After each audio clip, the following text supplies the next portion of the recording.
What is up, everybody? It's Xander, the host of the All In Show, and today I have a very special guest, and I'm just gonna get right into it and introduce her. So, imagine walking down Main Street and seeing a bakery you grew up with. Doors closed, lights off, memories fading. Now imagine someone stepping in, determined to bring it back better than ever. Today's guest is not only reviving one of Pueblo's sweetest landmarks, she is doing it with grit, heart, and vision. A proud CSU Pueblo, wow, butchered that a little bit, bear with me, Pueblo alumna who's completed her master's and bachelor's in business marketing through the 3+2 program. She's now applying everything she's learned to build her dream from the ground up. Kind of a mouthful right here. Last stanza. From the softball field to track and field, she's always been an athlete, but now she's competing in a different arena. Business ownership. A young female entrepreneur bringing new life to Hopscotch Bakery. A new chapter to Pueblo's small business community. And then here we are, Jace Trujillo. Sweet. It's great to be here. Thank you for having me. This is going to be fun. I'm excited to share a little bit about the story and about the journey that we've been through, and man, has it been one. I'm sure. Yeah. How are you? Not too bad. I'm a little chaotic, as you could see. I'm always running late or one step behind the game, but we're rolling with it for sure. That's about how I live my life, so. That's fair. Yeah.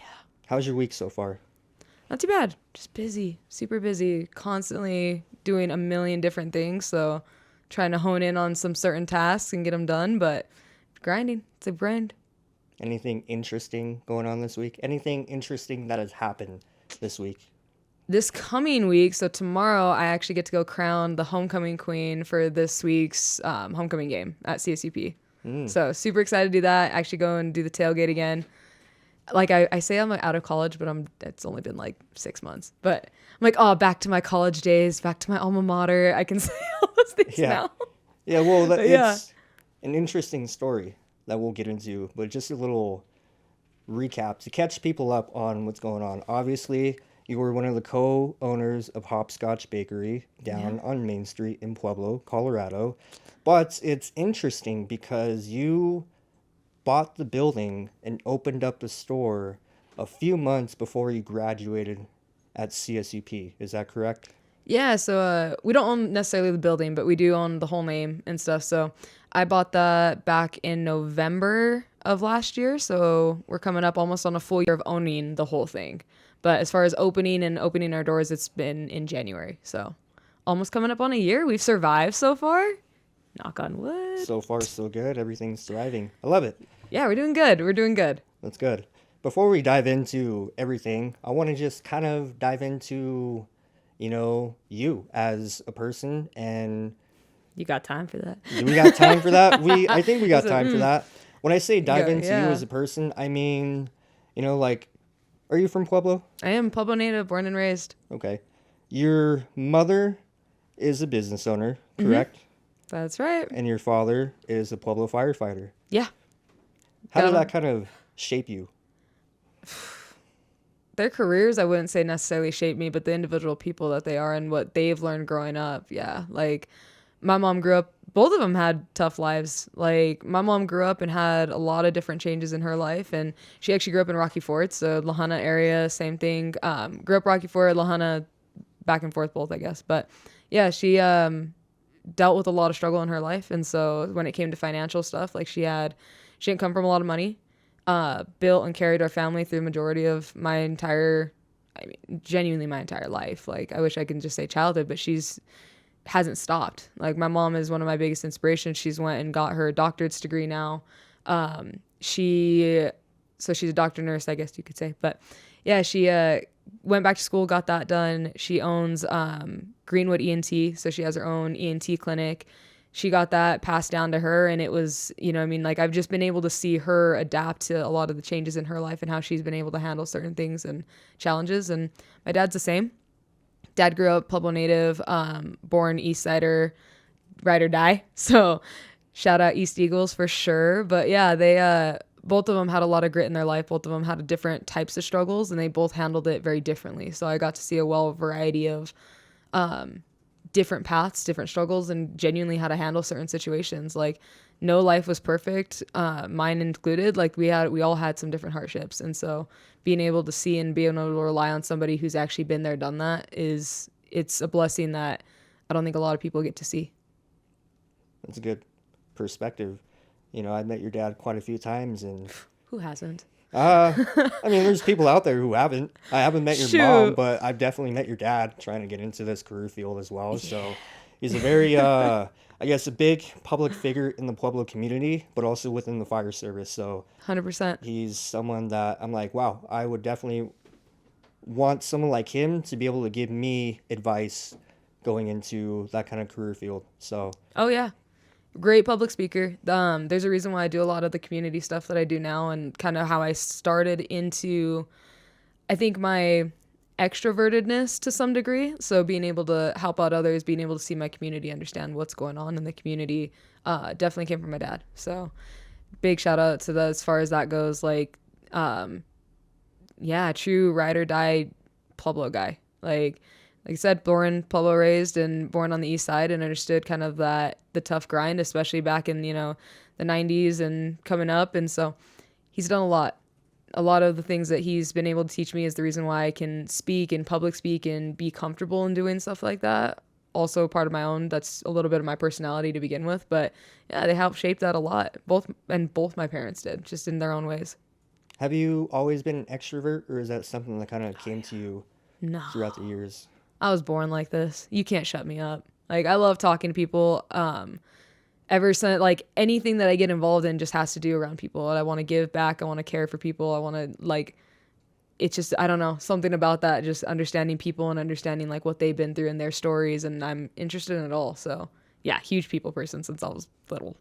Do you remember what age you were when you first did a public speaking event? My dad's gonna love this story.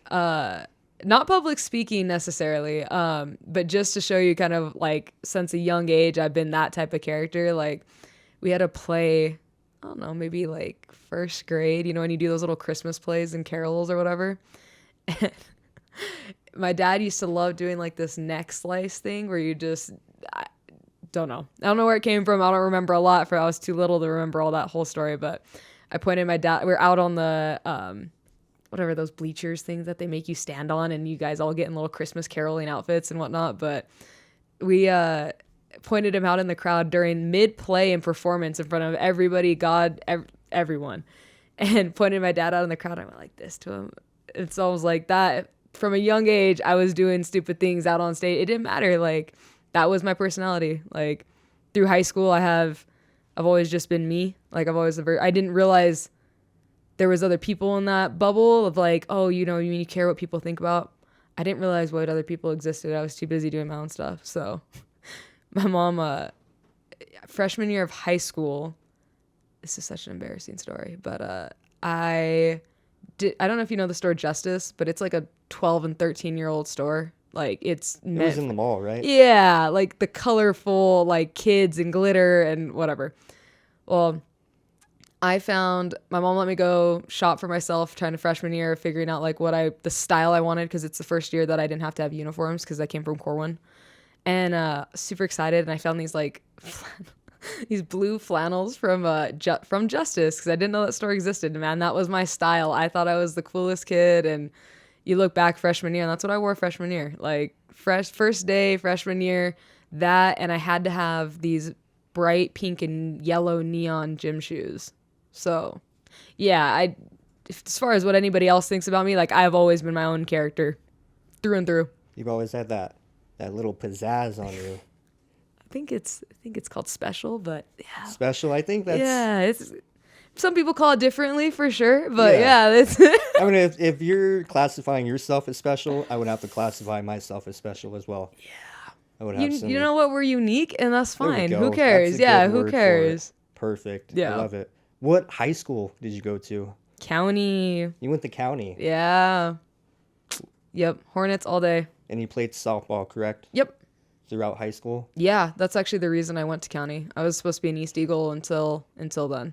So my mom didn't grow here. Like, I didn't have any competing high school rivalries between my parents. It was my dad went to East though, so that's where I wanted to go. And then softball took a turn, and all my girls went and played out there, so I had to follow. And we were unstoppable. We were a great team. You were just carrying the team, weren't you? Shoot, not batty, man. I pitched. That was my Oh, thing. okay. Like, yeah, it was. We were all. I mean, we owned that team, but it was my summer ball team. So we all went out there and competed. I've known those girls since Jesus could walk, and then we've played all the way through high school together, and it was awesome. So we had a great team chemistry, one that I'll never find again.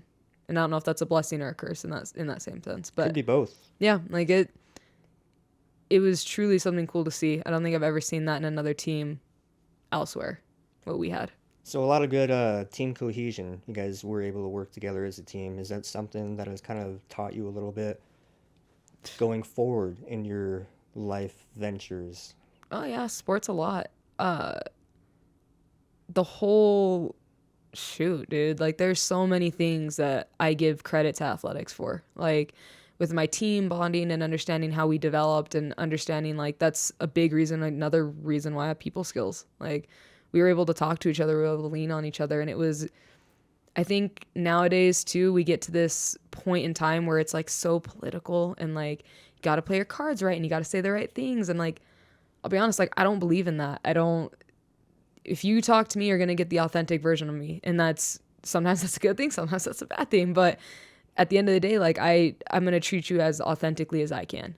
And I don't want to lie. I don't want to sit here in front. Like, I don't try to have another mask in my back pocket saying that I'm one person when I'm not. Like, it's who you are is who you get. Like, that's kind of what I am. And so but we developed that as a team. So when we were younger, we used to call them team bondings, and it was just all of us getting together. We would put our phones away, and we were young, so like phones really weren't as big as they are now, or as ingrained as in society as they guess were. I'm not that old, but you get the point. But yeah, we'd all sit down and it was just a time to talk with your team, and we'd just talk about life and get to know each other better. And it was a very, very vulnerable space that we created every tournament. So every time we'd go, I mean, I remember I have memories of us under the stairs in hotel rooms, and that's where we'd all get together and just talk. And it was never, the craziest part is like, it was never drama. Like, it wasn't like we were talking about who's who. Like, we leaned on each other. It was life experience. It was just how our day was going. It was just what we were dealing with at the time. Like, and we were doing this at 12 years old, like, if not younger than that. And that was how we learned a team. That was the team bonding. Like, I didn't understand that till I came to, my Stingers team. Like, that was who we were. But yeah, that's 100% why I am who I am. Another piece of it anyway. I love that story.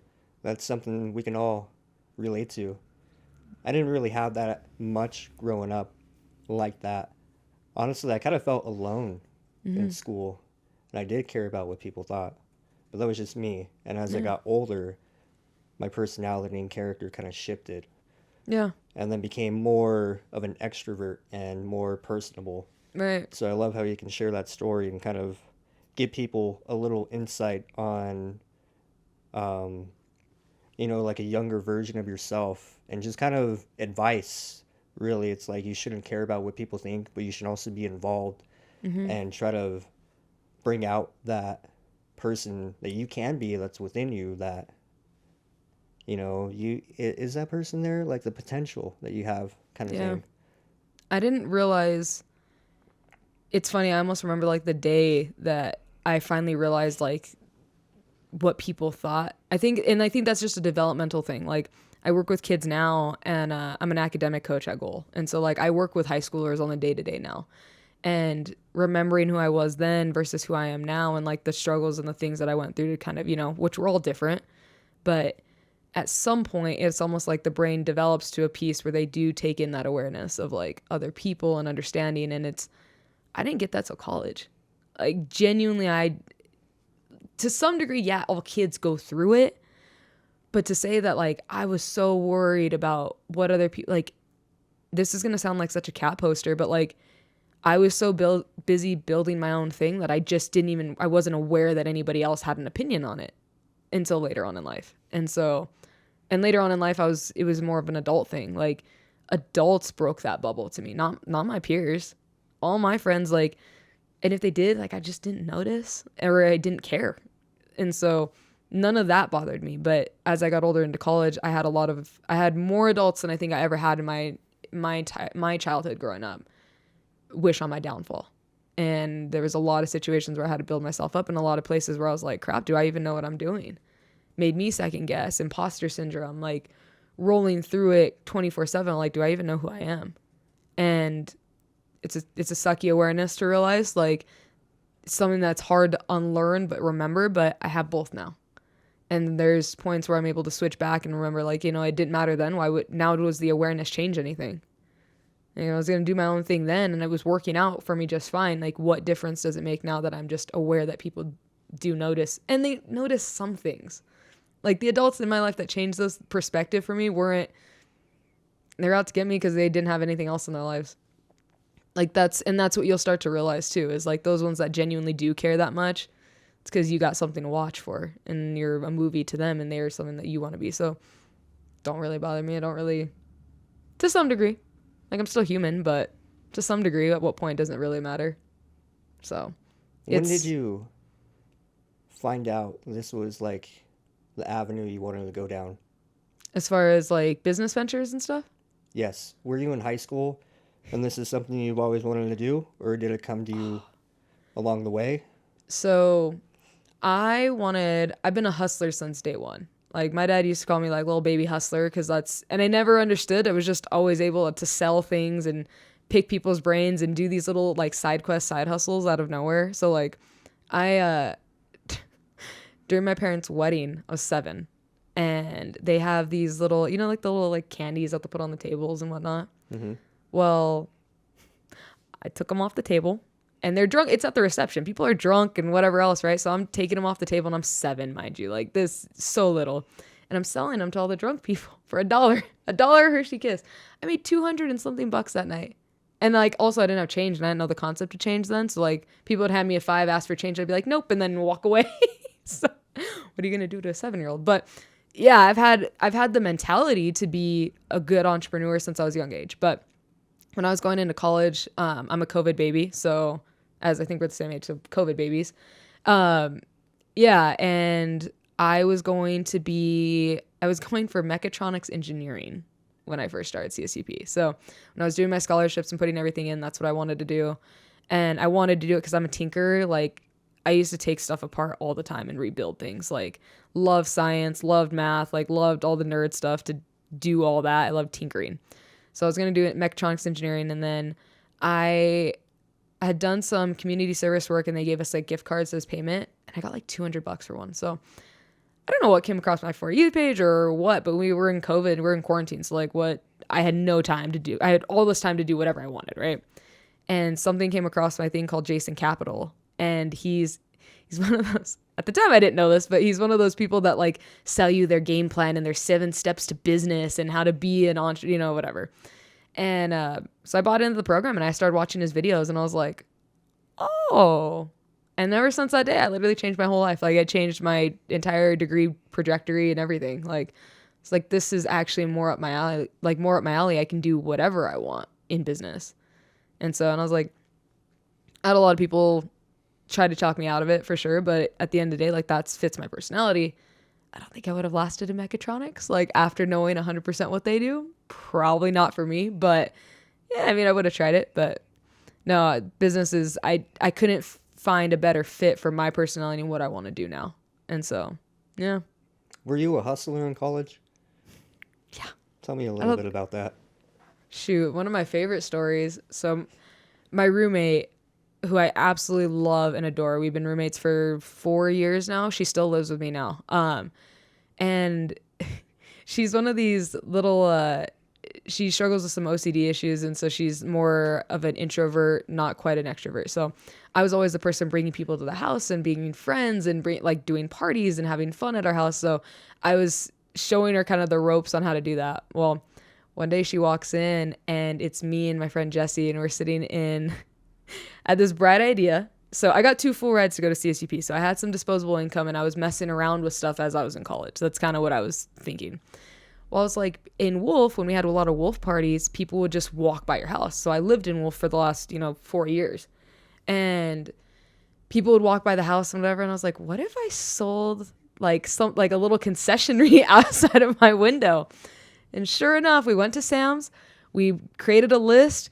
We realized we figured out our price margins. We wrote it all down. We made a sign. I made another Venmo account to do this whole thing. I spent like, I don't know, $160 on materials, and we did sell. Like, it wasn't a bad idea. Now, did it get as big as I wanted to? No, but this was the weird part of CSUP when we were like, Wolf wasn't quite wolfing out as much, and it was like changing out its party life. But we I ended up selling things outside my window. We're like air frying corn dogs and stuff, and like selling mixed drinks and like all this random stuff outside the window. It was funny, but mainly just to our friends. Like, wasn't anything crazy, but yeah, we had like those little croissant sandwiches that we were just popping in the microwave, and people were going for it. Like, it wasn't a bad idea. But if that explains a little bit of my journey of doing random stuff, that couldn't express it more. So my poor roommate. I love that. So from a young age, you were a hustler, hustling at weddings, going into college, hustling college students on basic stuff they can get at the convenience store, to now your last year of college, buying a business. Yeah. Walk me through what your thought process was for this business plan. As much as I do. Like, I didn't know anything going into it. So the true story behind the whole thing was, I was on Facebook, I was at my house, and I scroll open and Hopscotch is for sale. And one of my really good friends from middle school all the way through to now used to work there when he was like 14. And so I've heard of Hopscotch and I knew about it. Like, I didn't go in it a ton, but I also had a point in my life where I lived at the Union Depot. So like, I lived in there, I lived right by it. So I knew, his name was Sam. So I was like, I talked to Sam, and like, we always would go in and get treats from him. And that was his job for a long time. So I knew what Hopscotch was. I got the gist. I know how long it's been around. Like, it's a Pueblo staple from as long as we could remember, especially through middle school. And he'd always bring us treats and stuff. So like, we knew about it. And I'm sitting at home. I see it, that's for sale. I screenshot the listing. I send it to both my parents. I go, let's do this. And didn't get a response from my dad quite yet. My mom surprised me. So I was like, because I'm over here thinking, I was like, maybe I can make this work. It was like 35 grand or some crap like that. It was something I couldn't just out of pocket pay for sure. I was like, okay, how do I get a loan? Like, I'm running through the things, and I was like, I need to text her, or the person who listed it. And I was like, let me text her. I was like, what are the odds? Shoot my shot. I take a lot of risk without not a lot of thinking behind it. So yeah, that's pretty much my style. That's how I jump into things. And so I was like, screw it, let's do it. I go to MMA that night, and my mom calls me. I didn't answer because I was at practice. She comes into the gym, and she was like, call that listing back. Let's do this. And I was like, really? Like, okay. Without a second thought, I'm like, all right, cool. We get a message back. We wanted to be the ones to buy it. Like, my mom has a little bit of other projects in the works that I can't say quickly just yet, but she has a lot of other projects in the works that this was supposed to be a feeder in, like a thing to feed into her side projects. And so I was like, say less. Like, let's figure, how do we do this? And so I messaged her back.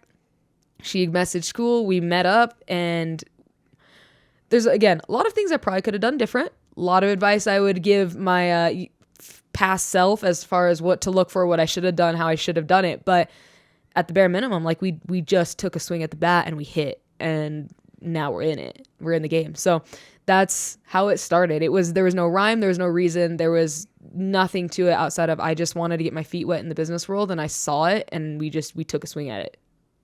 So yeah, it's not a inspirational story. It's just what we did. We just put our nose down, we hit it. I think a lot of people can take some advice from that. Going head first, a lot of risk, minimal thought to it. Yeah. I mean, that kind of tells a story in itself, I think it says a lot about me, for sure. It does, for sure. There was this interview, I saw you in with KOAA, and it said that you wanted to dive into the business world, dabble with everything and anything. Yeah. Did you ever want to own a business, or did you want to help other businesses? I want, even to the day. So that's actually where I'm pivoting Hopscotch to. So we're literally in the middle of this transition time right now. But I wanted to own businesses. I wanted to have my own business though. So I never thought about buying businesses and flipping them. I've always wanted to create my own from ground up and then franchise and multiply from there. Hopscotch changed my perspective on that a lot. Now my goal is to kind of pivot and transition to like flipping mom and pops, helping that, but understanding, and I'm learning scalability. A lot of things that I've learned, I got up all the way to that point in my business career. So I understand I understand how to do inventory, I understand how to do payroll, I understand how to keep something going on paper. Now it's always on paper. When you get in there and it's like when you get into a fight, like when you get in the ring, it's completely different. But I understand for the majority of it, how to get there. The one thing that I'm working on now is how do I scale this? How do I continue to make processes more efficient? How do I continue to make this to where we can copy and paste it to anything and it'll apply? So that's what I'm doing now. But yeah, when I first got into it, that's what I wanted to do. So I wanted to have my own, and then I ended up with Hopscotch, and now I want to do venture capitalism where I'm constantly flipping things and renovating them out. So When you saw the price, how much was it? for Hopscotch, Yes. 35,000, give or take. How So did you find the money to be able to fund it? so shout out my grandpa actually, because well, my grandparents, let me just say it that way. But yeah, what's it called?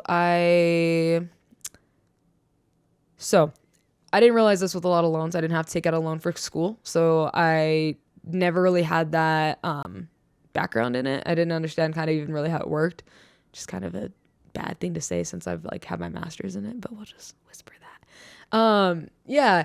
So talked to my mom. My mom spearheaded a lot of this in the very beginning. So my mom had Greenwood under her belt for the last 3 or 4 years. Maybe it's 5 now. But yeah, she's already kind of had her feet wet, and she's already done her whole thing tumbling in the woodworks with this. So she kind of knew the groundwork to get us started. I was like, all right. And then she brought in another one of her friends to come and help us with it. So in the very beginning, there's 3 of us investing. And when I say 35,000, like that's technically what the name costed us. It doesn't include, groceries, payroll, licensing, all the things that you would think.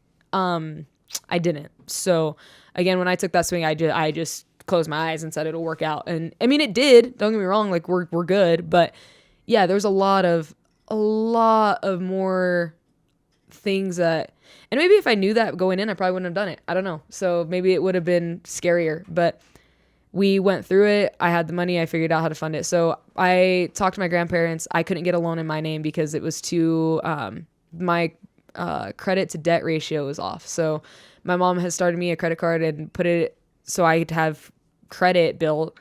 And because of the things that were on that card, like it threw off, I could not afford it. I was also a college kid. What college kid could afford anything else on some types of credit cards? So for the loan I needed, there was no way. Try to do a small business loan that wasn't there's pros and cons to everything. But at the end of the day, like there was no way I could get that. There's no way I could do it on my own, more or less. So I talked to my grandparents. They ended up putting the loan out for me, and I pay it back every month. So that's how I'm started. That's how I got my portion of it. I had a lot in savings, just given what I've been working through college. And then I put the extra fund so I wouldn't go completely broke. So that was my financial decision to kind of figure out how to put those pieces together. I could have forefronted it and I would have been eating dirt for the next, 5 years, but, or I could have pulled the loan out and figured it out that way. So that's what we did. Pulled the loan for me. And then I don't know how my mom and her investor got into it, but that was my journey. So figuring out the loan, figuring out someone who could give it to me. I went through 4 or 5 banks telling me no. Like it was a long process. Like I was discouraged in the beginning. It sucks. Like these are again the things that nobody tells you. The things that you have to be aware of. Like oh my God, so many things went wrong in the very So beginning. the investors, your grandparents, Yeah. investors, including your mom and her other partner, but also yourself Yeah. contributing to this number to be able to buy this name. Yeah. So Pretty that's much. just 35,000 right off the bat. How much total was it for? Did you do any renovations to it? No, no, but we've had to go to, so I don't know how much I guess I can fully be transparent and share, but as far as what's going on now, there was a lot of equipment that was broken in there. So we've had to replace equipment. You have to buy groceries, like the small stuff. It's like when you move into an apartment, you don't realize like, oh, you need toilet paper, but you got like all your other amenities and you're like, oh, I thought I was set. And it's all those little things that build back up and you didn't even realize it. And that's literally what was like doing the business. So like we had things break on us. We had to repair a lot of things. So there's like I think it's Freon that's in fridges. So you have to charge them. We had to get the temperature set correctly. We had to get food handling licenses. We had to figure out our taxes. You have to pay a lawyer. Like these little things that I was like, oh my God, I thought I was just buy and set up and it was just gonna do the thing because it's been there. Not even close. Not even close. And not to mention how it was ran previously. It wasn't to where it needed to be as far as like licensing and some other like smaller details that I had to get and figured out. So we had to figure out and untangle that mess. And then the previous owners had stuff tangled in with the owner before that. So then we had to untangle that mess. And every time you untangle a mess, it's going to cost you not only time and heart and energy, but it costs money. And it was one charge after another. And then if you don't understand how, which we didn't, but like understanding how sales tax works, understanding how you're supposed to document and keep it, and we had to pay back because we did it wrong the first time. So learning curve after learning curve. And these are not small payment. It's not like, oh, haha, you missed it, $50. No. It was like $7,000 each of us fixing problems. It sucked. Like, it still sucks. Like, I'm not going to lie. The business world is hard. It is not for everybody. And I thought it was going to be easier. I don't really know what made me believe that. But like I said, maybe if I would have known everything I know now, I probably wouldn't have done it. And that's the beauty in the not knowing and just taking it and swinging. So you figure it out when you're in the ring. And at the end of the day, I was like, there's no way in hell we're going to fail. Like, That's good insight. That's the one thing I've been saying throughout this entire time. I was like, it has to work. It doesn't get a choice. It has to work. So I agree with you right there. I think the number one thing that interests people in the business world, no matter the setbacks, what you face in it, is that it's going to create you some type of profit. It's going to be profitable if you make it, if you, you know, exactly what you said, this is going to work. Again, it's not for everybody, but I think that's the number one thing that attracts people to the business world. So you had to go through all these challenges, from finding the funding to being the person to yup. get all this stuff fixed. So we're talking now 35,000, and I'm just going to add a few, you know, 10 more thousands of dollars on top of that. I don't know what the number is, but I have a You're about right, yeah. pretty good idea of probably close to 100 grand is what I'm going to say.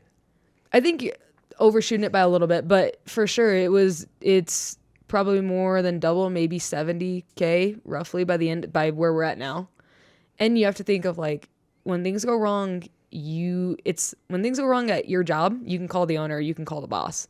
They have to figure it out. When things go wrong in your own place, you have to pick up the same phone, and all that responsibility relies on you. Yeah. And so, yeah, and it's always easier said than done. It's always like you'll get it, you'll figure it out. Yeah, you do, but nobody tells you like, I've been depressed. I've been, you know what I mean? Like it's not easy.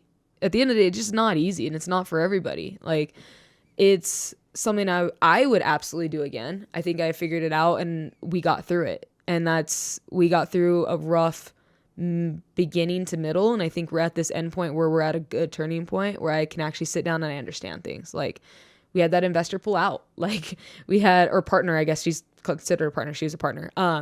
We had that partner pull out. So now it's just me and my mama, and seeing that and the dynamics change around that and the personality differences and the new hires and shoot, the amount of people who've been in and out of the bakery, like there's so many things you don't realize when you get into it.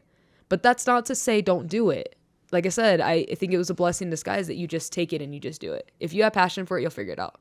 Absolutely. That's great you bring that up. If you are passionate about, you'll figure it out. Yeah. But a plan doesn't always come into play. So that brings me to my next question. So Hopscotch Bakery was, a thing in the past. Now it's a thing of the present. So usually when you start a business, you got to come up with a whole business plan. So Right. when you got this business, did it already have the plan written out, or did you have to come up with a plan yourself? It's so funny because to me, it's just a little cutesy bakery. And I feel like that's how other people see it sometimes. Like, it's just a cutesy bakery. No, there's so many little intricate pieces that flowed into it. So, no, when we got in there, the old owners, they got out of it because they had some family issues that they really needed to take care of. And so, At that time? yeah. So that's why they sold it. Yeah. So they're, I don't quote me on this, but I want to say they're from Mexico. So they're all Spanish speakers. So they had to leave United States, go somewhere else for home. So like they had family outside of this, and like I said, I don't want to necessarily say Mexico, so I don't know if that's 100% true. But they they had to leave, they had to go help family, and that was a big thing. So when they assumed ownership of it, they had thought it was going to be the same thing. Like again, you don't realize the little things that add up that you don't see in the backgrounds of a lot of any establishment, really. That's why kudos to freaking mom and pops, because wow. Anyway, so they thought when they ran it, it was just going to kind of continue business as usual. They realized very shortly after that was not the case. So the baker, the family that we bought it from, he was the baker since Mary owned it. So he knew everything like the back of his hand. He was showing us stuff, and I was like, I'm over here scribbling notes down, and he's doing it blindfolded. Like he's done it for 20 plus years. Well, the other thing is, so when we got into it, the deal was like, he'll come train us. He was the baker, so he'll just show us the recipes. We'll kind of figure it out from there, show us the gist of how it ran. Because again, he's been doing it for so long. And then they got to go. Well, tragedy strikes, things happen. There's a bigger story to everything. But like at the end of the day, like they had to get out. And so they showed us a little bit. We had about half the recipes. Some were missing, some were misprinted, some were written in Spanish. Thank God my mom's a Spanish speaker. But yeah, papers, things, trash. And and this is no hate to the previous owners. They genuinely had some issues that they had to work out. So when they assumed ownership, they were pretty much closed the majority of their ownership. So it's not like people were buying food out of this place while it was looking the way it did. Now, will I tell you, like, we had to go in and clean. We were scrubbing walls. We were scrubbing floors. It had no business plan. Like, the business, like, kinda. We had the business concept. We had the business name. And we had the building. That's about it. So about less than 25% of what you actually need. Maybe 9. 10, we probably maybe 9%. Maybe 9. I wouldn't even give us 10%. Like, we had maybe 9% of what we needed. And of that 9%, half of it didn't work. And yeah, like we had recipes, but looking at that recipe book gave me like an aneurysm. Again, written in Spanish, things didn't make sense. They were written in shorthand, some of them. So I was like, I'm not a baker. I don't even know what this means. Like, it's so stupid. It was like 15 hashtag butter. And I was like, what the heck is a hashtag of butter? Pound. It's a pound of butter. So everybody else could have figured that out. Me probably am just really stupid, but at the end of the day, that's special. Special. I'm special. Interesting. Whatever But you said. Yeah. So little things like that, I was like, I don't know what this says. I don't know what this means. It's like crap. So it was a lot of decoding. Our display went out, the fridge went out, the freezer went out. Oh God, what else happened? The floors had to get redone. Like, it was just one thing after another. And it's funny to laugh at now because we're through it. But, like, dude, when I tell you, like, I hope I make it look easy because, my God, it was not. So you had to come up with the whole plan. Oh, yeah, I'm still doing that. Yeah. We're actually in the middle of a revamp. So come hopefully at the end of October, which is my goal, we are changing the entire store. So the orientation, the color, the layout, everything. One thing that we realized in the very beginning is the reason why we assumed hopscotch and took it, kept the name of it, is because like it's a Pueblo staple. So like I don't ever want to change that. That this is, when I tell you the heart and soul of it comes first, I 100% mean that. And I don't ever want anybody to take that out of context or understand, like, we're not trying to ever change that.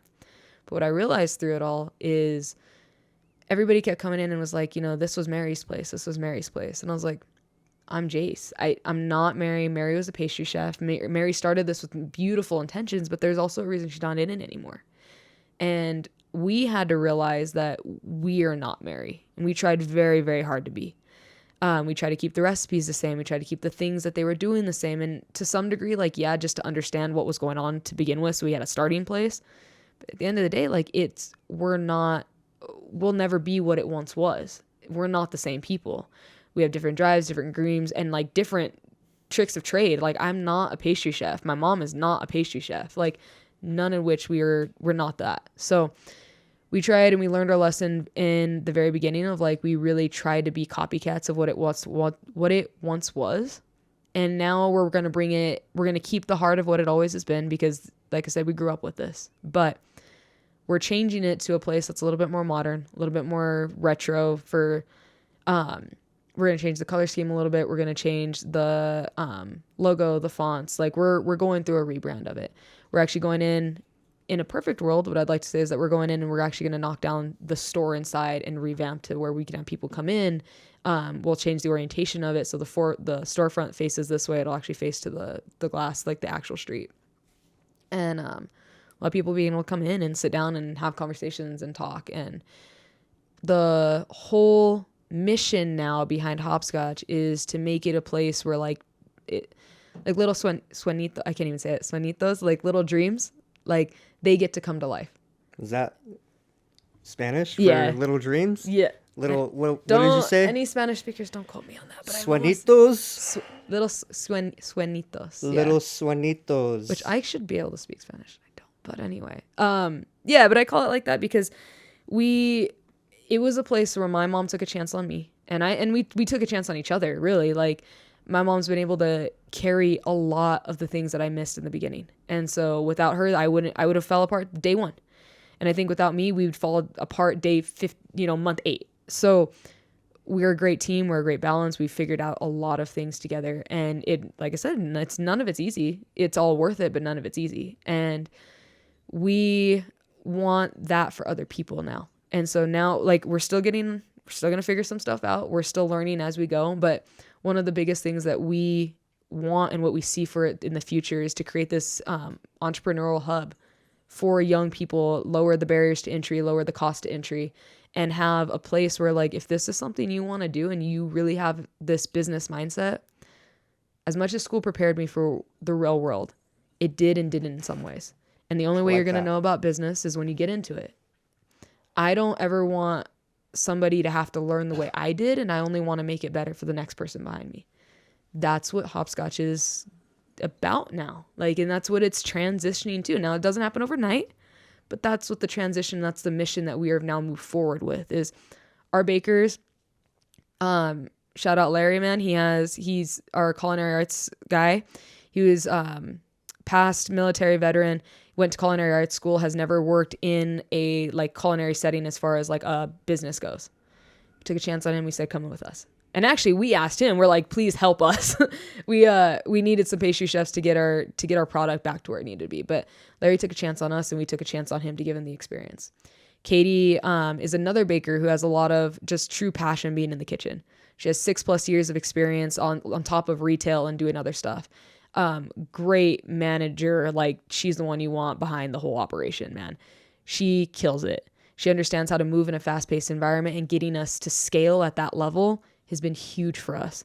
But this is it's their passion project, and like, she's taking a chance on us and we took a chance on her because this is what she wants to do long term. This is a passion to her. Carly is our decorator. She's younger. She's self-taught all through and through. She makes beautiful cakes, like beautiful beyond belief. And this is something that she just wanted to practice in and play around with. Like those, we have I guess I'll talk about it when we have a small staff. But Nathan, same thing, like wanted to learn. He's even starting to get into the decorating side, and we're allowing him to experience these things on our dime. Like, I want that though. Yes, I want the business to make money because at the end of the day, it's business, right? But it goes further and deeper than that for me and for my mom, for us both, right? This is the place where we're caring about people. We want you to taste that in the food. We want, like, food brings people together. I can't tell you how many people I realize come in for like treats for their family. What you feed your body, like the one place where you can sit around a dinner table, like, I genuinely get passionate about that. It's not just food anymore. It's not just a freaking cupcake. This unites people. It brings people together. The business side of it is we're bringing people and like-minded people who, if you really want to do this, then let's figure it out. I don't ever want to go through how I went through it. And I didn't even go through it alone. Like, there's people who do it completely solo. I had my mama with me, so at least I had somebody to walk us through as we learned together. If you are not as fortunate to have those resources, let me be that resource for you. And that's what Hopscotch is now. And hopefully what it'll continue to grow to. Like, I want to be able to have people work for me and then be able to open up Hopscotch with all our guidelines, all the books, all the things that we've learned, sit it on a desk and be able to run, hit the ground running. So it sounds like it's a very big concept, but I'm going to put it into a very simplistic form. Two business ideas, to say the least, turned into one, which is the bakery in itself, but then also trying to help others create some type of business themselves. So two different things kind of put into one. I really like that. I want to touch on that a little more later, but I got an important question that I do want to ask. Yeah. So when you go and start a business, any kind of business, you want to franchise a business, you want to start a mom and pop business, and you talked about we had to get the business licenses. What kind of process is that? What kind of licenses do I need to be able to run this business? I'm sure it's a headache. That's the process. It's a headache. Yeah. So we actually worked with SBDC. They, actually I lied. So SBDC alongside, Tony, who was our third partner at the time, had worked for Starbucks for years and years and years. She actually came in with the knowledge and helped us figure out what licenses we need. First off, there you need food handling. So it's a food safe certification that you go through for the health department. That's one of the ones that we have, and only one person has to hold it. So our baker, because he went through culinary arts school, actually has our food handling license. I will be certified here soon, so that way we always have it on staff. It's basic stuff. Like, chicken shouldn't be on the table, and if it does, then you should clean it with bleach, like things like that. So you have your food safe certification. We have our see, even I struggle with understanding a lot of our licenses that we have to have, but you have to have your business license, which is another one that's under our Hopscotch LLC. So that's ran where you get your EIN numbers and all that other stuff. Is that pretty easy to get a hold of? Yeah. No. Explain the process of that. And I'll be honest, I actually wasn't involved heavily into getting these licensure stuff. I was the one on my hands and knees, like scrubbing the floors at the time while we were doing all this. But the basic process too. So we went, I want to say it was the DMV you go to. The worst part is I did this and it was such a blur at this point in time where I was like, yeah, you just get it. Mom had done a lot of the forefront processes. I just went in and basically gave them the information, the paperwork. So there is paperwork that you have to figure out, registering for your LLC. To some degree, that's easy depending on what you want to do. This is all bakery specific. So, and my God, they don't make the process easy for anybody or anything. So you have to go to the DMV. We gave them all the paperwork. If you wanted an LLC, you go through the Secretary of State website, register for that. It's like $50 or something to start your whole thing. And then every year you have to renew the license. So depending on what you are, then you need insurance. Then you need, what else do we have?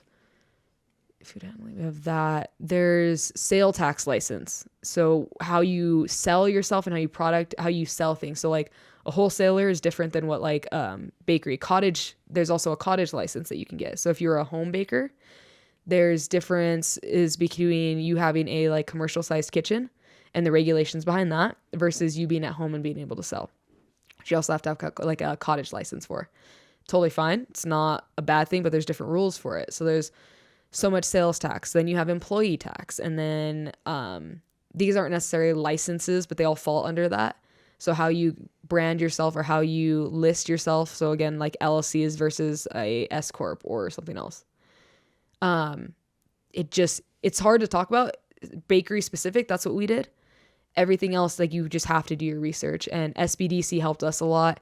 There was a lot of questions that I had to even go back to ask professors and was like, am I doing this correctly? Like learning grants and understanding like those types of things. So bare minimum, just making sure that you have your tax licenses figured out.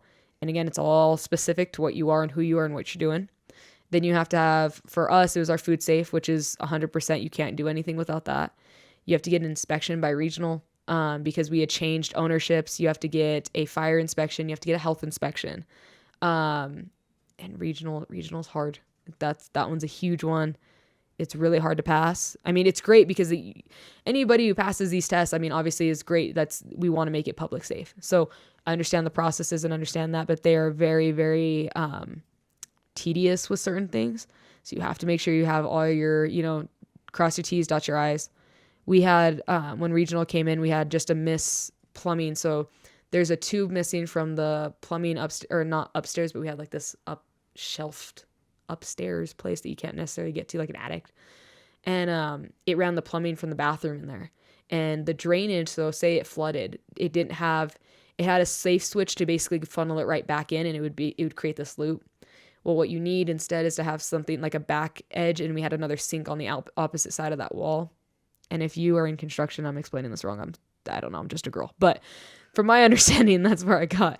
It had to have like this backflow option of like, if it flooded, it had to have a way to go out instead of like coming out of the walls. So we had to get that in, and it held up our operation for 6 days.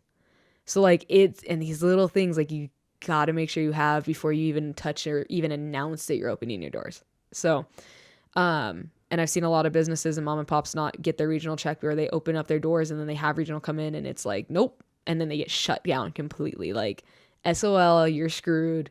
Sorry, not sorry. That's their job though. Like, they're making it safe for the public to come in. They're making sure, and they cross every line and they make sure that that's 100% steady and that you can operate. So I understand why it's needed. It's a super tedious process, but make sure if you're ever going to get into that, you get those things handled first. Fire inspection was easy because my dad could walk through my building, and he didn't do it specifically, but like he told me what I needed to get done and make sure I have. And then health inspection, another big one, making sure we have gloves. There's certain, like, you have to have sanitizer buckets out, like that's 100%, and they have to be changed every 4 hours. It's part of a health department rule. You have to have certain PDF like flyers. They're not really flyers, but if you ever seen like this could contain raw chicken, or like on back of menus when they have it's for health department reasons. So making sure that you're caught up to date on knowing all of that too. But those are the main ones. Like I said, I'm still learning a lot as I go, but those are the things that we experienced in the bakery. And like, there's 2 more licenses that I remember that are hanging up, and I don't remember what those are for. And that was a lot. Like, again, shout out my mom who brought to the forefront of that, because I have no idea. And then making sure your contracts are completely signed and that you have everything up and running. Like, we run payroll, and payroll has its own breed to figure out. Like, there's a certain amount of tax that you have to give to unemployment. There's a certain amount of tax you have to do for sales. There's a certain amount of tax on tips. There's a certain amount of tax on like just tax on tax on tax on tax. So it's another big one to realize and remember. In the next 5 years, what do you think your return on investment is going to be? Do you expect profitability from it? God, it's a deep question. Yeah, because I'm going to take a bet on myself. Yes, I expect there's to be profitability, but I know you want the actual answer to this, but my wholehearted answer is like, I don't care even if it wasn't. I care enough to make payroll and that I don't have to ever put out money. Yes. I know this is not going to make me a millionaire. This is not going to make me $100 like, it's not. It's even, I think that's a big thing to look at too when you're looking at places, is understand that your scope is bigger than Pueblo. Even if you want to come back and help Pueblo, build outside of it sometimes first, or again, and understand what you're doing. Location wise is a really big one. And there's a reason why Pueblo has remained where it's at, and then how it's been standing for so long, and where the things that thrive here. Let me say it that way. Pueblo is very, very unique. the people are different. How we operate is different. Our mindsets are different. How we come together as a community is very different. So understanding if you are going to start something, take a look at all those things and understand that you can grow outside of Pueblo and then give back. Because if what I'm trying to do is to help community, I'm not trying to create a profit. What if I wanted to create a profit, I would go somewhere else. And it's just, we don't have, if I wanted a profit of my scale, which is, thousands of dollars, then yeah, I would go somewhere else. I don't think that this is big enough yet. And to be honest, I don't think my building's big enough. So like my operation itself is not scalable to the point where I want for my profit to be perfect. Where I can say that without a doubt anyway. Do you think that's the reality of opening a mom and pop business in Pueblo? No, I think that, because I don't like saying it like that, because then I feel like it's talking about Pueblo in a negative light, like we don't support. Pueblo is ride or die for Pueblo people. Like we have had a tremendous amount of support from people, and the feedback has been beautiful, and people support. And now, is it challenging? Absolutely. I'm not going to paint this perfect picture of like we're going to be millionaires out of this. But I will say is that, the community will support and you can create sustainability. Yeah. But what does that look like in general to you? Like, it's not where I want to be, and it's not a comfortable living wage. No, I think you put in, and I don't think that's just here in Pueblo. I think that's just mom and pop in general. If you're not good at what you do and you cannot brand it, or you cannot spend the amount of time in your place to get it up to that point, it's not going to have the maximum return. So I think there is a max. I think you can absolutely be comfortable here, but that's all relative. There's not really like, yeah, I say that, but it depends on what you think of what that actual ground term is. I see what you're saying. I think it all kind of depends on what industry you're in as well. Oh, I know, 100%. A couple mom and pop businesses. One specifically opened up a ice cream store on Union as well.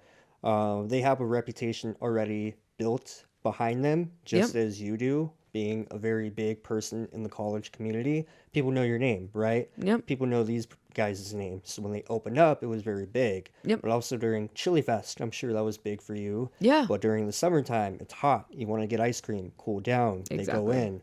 A bakery is a little different because it's a treat. I mean, it's similar to ice cream. It's a treat. But at Right. the same time, it's also on a different kind of business level. Right. But then there's also another person I know who owns detailing and hail repair. Yep. So that's a different industry. It's not necessarily a mom and pop store, but it's a local business in Pueblo Exactly. with a different market to it because cars are, to be real, more expensive than Yep. ice cream, baking, Yep. coffee, all that stuff. So it kind of definitely depends on what industry you're in, but also, as you're saying, Yeah. do you have a team behind you? Are you doing it solo? How much work are you putting into it? What's your end goal? What is your overall goal for this? Are you wanting to get back to the community? Are you wanting to scale it? Are you wanting to make profit from it? So I guess it all kind of depends on the person's overall goal for the business. 100%. And to be realistic with it, like I even people told me in the very beginning, like, you picked up a passion project. And I was like, yeah, I agree with that. I understand more of what that means now. And I picked up a passion project for a passion I don't have. So I have a passion for business. And that's now why it's turning. It's not just going to be a bakery. And I'm also the person that likes to give more meaning than probably anybody else to something. But, like, it does mean a lot to me. What I see for the future of this, like I said, profitability is great. It's not what I necessarily care about. I do want to be comfortable. I want to be able to provide for my family. I want to be able to do and grow. And it's funny, like, I want to grow outside of Pueblo just to give back to Pueblo. So, like, that is the goal. I want to impact lives with this, though. And it doesn't just end with my bakery. Like, once we get to a point where we want to be, there's going to be more coming. And I'm also the person that thinks of step 12 before they think of step 1. But step 12, the bigger picture is, like, we franchise this, we get it to a place where, again, it's going to help create lives, and it's going to change those people. It's going to change communities. And nobody thinks of that when you start a bakery. Like, it's all cutesy, and it's this little thing, and it's not. Might be for some, and some people love our treats, and that's all it is to them, then great. I love that they came in and supported. But when you come into our to our bakery and you buy something, like you are supporting something far bigger than that treat. You are now impacting something that's going to be, and actually I'm going to say this for every mom and pop, which is why I genuinely believe it's so freaking important to stop. I have to choose my words carefully because I understand we're gonna franchise one day. Like, so I can't say don't screw all franchises and you can't support. No. But understand who and what you're supporting. And so if you can take an extra second, yeah, it's inconvenient because McDonald's is right down the road and you can just drive through, right? Sometimes paying that extra dollar, sometimes going in and talking to somebody. It's these mom and pops put in so much time, effort, energy, and that is their life. It's their livelihood. It's how they feed their families. But more importantly, they started it more often than not to give back to the people that they came from. So when you come in and you buy that one thing and it's a little extra expensive than, you know, if you were to go to McDonald's, that food has love in it. That food has time in it. That food has blood in it, man. Like it has the blood, sweat, and tears that they've devoted, and that's someone's life work. So when you pay for that sandwich or you pay for that meal or you pay for the detailing or whatever, you are supporting more than just the thing that you had fixed, whether that's your hunger or your car or whatever. But it's that. And I don't know how else to express like how important and what you're doing. Like pat yourself on the back if you genuinely go out of your way to go and support mom and pops or local versus the bigger franchises. And again, not to say any hate in that direction, just different. It's different when you come in and support that mom and pop shop that's been there on the corner for the last 20 years, that are still doing the same things and rapping and teaching their kids how to do it. They're creating legacies behind this. When you go and support it, it's more than just what you're buying. And that's huge. That's huge for your community. That's huge for you just as a person. And I own and I respect that a lot. So I am trying to pop the lid off of that with Hopscotch. And that's something that the more media that we're going to actually start showing Casey is like the real details of what goes on. Because I didn't even understand. Like everyone told me support local. And I was like, I get it, but why? Oh crap. Like their dime and their livelihood comes off of mine. Like buying here versus buying there and understanding the impact you have. And it makes, I can say almost without a doubt, if you go in to support a mom and pop, you made their day. Like it makes me happy that people come into my store genuinely. And it's not a yay to see people. It's you support me. You support the mission. You support the goal. And you love what we have. And that to me is more important than if this is profitable or not. Business is business, yes. But on a deeper level, and that's where my head's more at more often than not, is this is the game changer for us. And so having people come in and support that, like I said, it means more than, you don't get to talk to a mom and pop on the daily. So if you can take it from me and understand just from what I've been through and who I've talked to, and like us little mom and pops also do band together. We all talk. Like it's the blood, sweat, and tears and the time and the stuff that you don't see, it's worth your extra dollar. And we appreciate it more than you could ever know. That's really good information. So don't mind me. Like I said, I did everything on my phone. So I got to go back to my phone. I got you. And pull up these questions that I have because we went over a lot, but I still have some that I don't remember. I'm like, all right, I got to pull it into, what's going on with this. So we definitely covered quite a bit that I was curious about. But there's a few questions that I also want to pick your brain about. Being a young woman in business, how important is that for you? And what do you want to do with that for other young women who want to get into entrepreneurship? I wouldn't say not a lot of women in business. There's quite a bit. Mm-hmm. But I would say it's not talked about as much as, like a man starting a business. I agree. I think sports gave me that kind of tenacity to go and the grit to do it. I think, so to, I guess, answer your question, like growing up as a woman and understanding kind of the narratives that you're told, right? It's sit down, be quiet, be nice. And to be honest with you, that's only half of it. Like there was times where I was told just be a dog. And I think that came from sports. So like, I don't really know. I don't like playing into the women narrative that you have to sit down and shut up and be in a corner. And if you believe that, then like, I think you need to be around different people. I don't think that's us. Like, so the narrative to me when you grow up, like, being a woman is part of a statistic, sure. Like, I don't think we get treated any differently. And if you do and you think about it that way, then I think that that's your issue number one. I didn't think I had any less value than a man, like when I ran the business. Like, I don't think, and it is funny though, because I feel like if I was a boy, I wouldn't have got as much attention for doing the bakery. So I do think that that part is a little strange to me. But at the end of the day, as a woman speaking for a woman, speaking for women and talking to women, like, who cares? Like, use that then. If you're going to get the more attention from it, like, I think that's just a sad way to put it all the way around. And I know I guess I have a different perspective on it. Like, I never was fed that narrative, but I did see the results because of it. So, like I said, I got more attention than I probably think if I was a guy. So it's hard, and it's hard what we praise, and we like, oh, I'm young and I did this thing. Like, I'll be honest, when I got into it, I got a lot of attention. And this is not trying to be a pick me girl or whatever, but I was like, I genuinely didn't understand like what I did. I was like, anybody, if you have money, you can buy a business. And to be honest with you, I still believe that. Like, I didn't do anything great. I didn't solve cancer. I didn't, put in 1,000,000 hours and get into the Olympics. Like, I had money and I bought a building. And I'm not saying to negate all the work I've put into it, because it's hard work, but like, I don't really understand why that was so important, or why that was so, like, why being a girl is that part of my narrative. I just am one. And at the end of the day, like, what I've done as a person, not necessarily gender specific, like, is what you're doing. And I think anybody can take that to advice. Like, if you start putting us into groups and being like, well, because you're a woman and you did this and it means so much more, it doesn't. You're just a girl. We have the same opportunities. We can do the same amount of things. We can kick butt in the same ways. And you can. And like I said, if that person doesn't believe that, then that's where that's where that issue starts. Not anything else. Like, at the end of the day, like, you're just a person, go do it.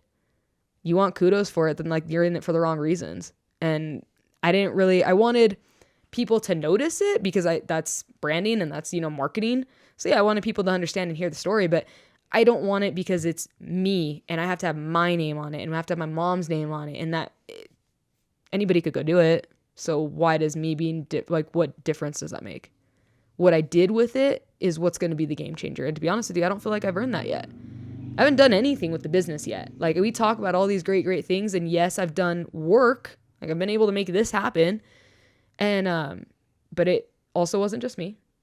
I had a lot of steps and a lot of help, and there's some nights where my roommate just held me because I was crying on the floor, feeling sorry for myself. Like, I asked for this. Like, how are you going to cry about something you asked for? So back to your question, long story short, like, I don't necessarily understand the narrative behind if you're a man or a woman. Like, did I see the effects of it? Yes.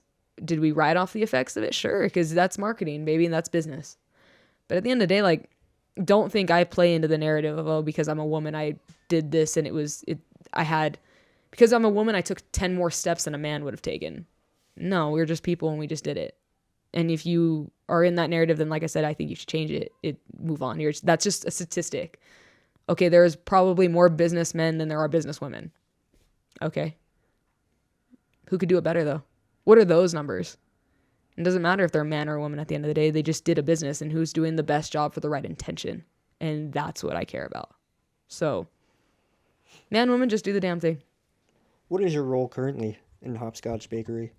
So I do, so my mom, this is, I guess, an easier way to put the question. My mom does payroll. My mom does scheduling. My mom keeps us financially up and running when we hit deficits. So like, that's my mama's role.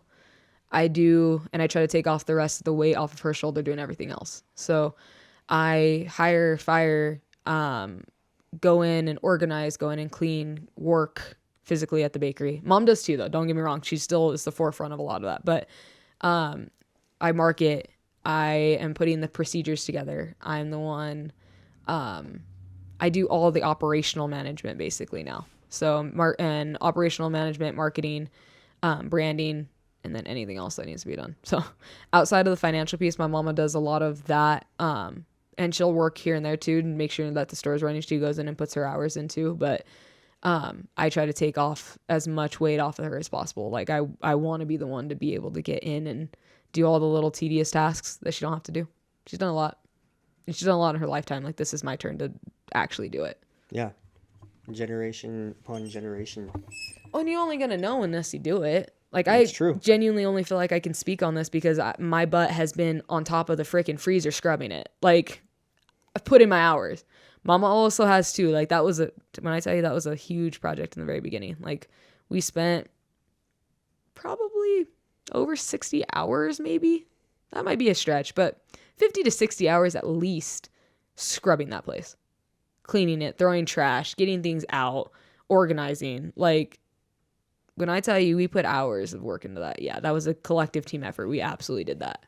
So, yeah. But now, when things need to go get fixed or replaced or, you know what I mean, or cleaned, I better be the one doing it. So. I can tell by how much passion you've already expressed in your answers that is a very true statement. So, here's another question for not only myself, but for everybody watching. You have a master's and bachelor's in business marketing. I don't know if there's any difference. We can discuss that if you'd like, but I want to just get down to my actual question. Learning everything you've learned in school about marketing, business, starting a business, everything you need to know to operate a functional, living, breathing business. Yeah. If I was, or if we were, let's say, knowing what you know now, me and you went into business and we started a business, either started a franchise, a Red Robin here in Pueblo, Cane's in Pueblo. I don't want to drive all the way to Springs to go to Cane's or Red Robin. You tell me your thoughts on those two.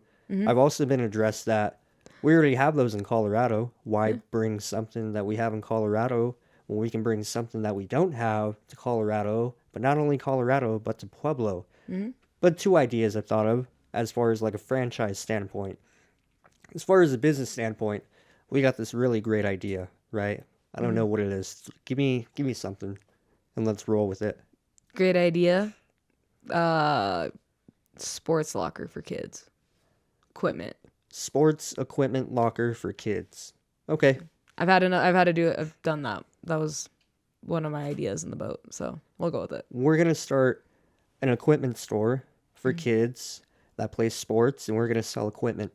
Knowing what you know now, knowing that I don't know anything about business or entrepreneurship, let's go step by step.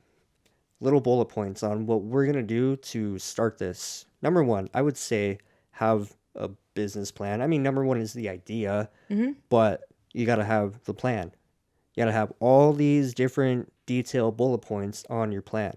You can stop me anywhere I'm wrong, but I'm just going to say from what I think, and we can go from there. Do you need a plan first? Yes. So you need an idea.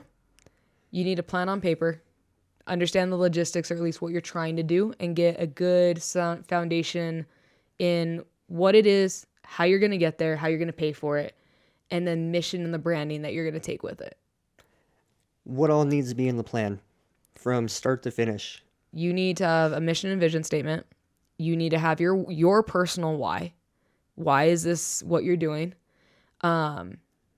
It's super important if you even in sports, like it's the bare minimum of what you need to have. Understanding that if this thing goes south, like there's a reason why mom and pops exist. There's a reason why these things happen. So it's your why. You need to have it's your business outline. So basically what the overall operational, so if you even go to SBDC, there's like downloadable formats for business plans. So you can literally step by step go through these structures, and I'll probably miss a couple of the bullet points in it, but there's... Let me just look up a sample. SBDC, you can genuinely go, and you can find business plans that will format exactly to a T, pretty much what you need, at least to get you started, depending on your business, but yeah. And there's bulleted lists for what you need.